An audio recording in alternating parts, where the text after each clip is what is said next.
जे जे दादा शुभेच्छा होत्या दादांच्या पाठीशी आणि सर्व कार्यकर्त्यांची सर्व कुटुंबाची सर्वांची आज इच्छा पूर्ण झाली. दादांचं 14 पासूनचं स्वप्न आज पूर्ण झालं आणि भाजप पक्षामुळं हे शक्य झाले आहे. आणि आपले आदरणीय जयाभाऊ तसेच आपल्या आमदार छत्रपती शिवेंद्र बाबा तसेच उदयन महाराज आणि सर्वच युतीतले नेते यांच्यामुळे आज हे शक्य झालेलं आहे. दादा आज आमदार झालेले आहेत आणि खरंच खूप खूप आनंद वाटतोय. सर्वांना खूप खूप आभार आहे.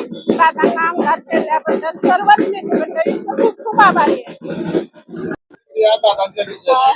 खूप खूप आनंद वाटतोय आम्हाला.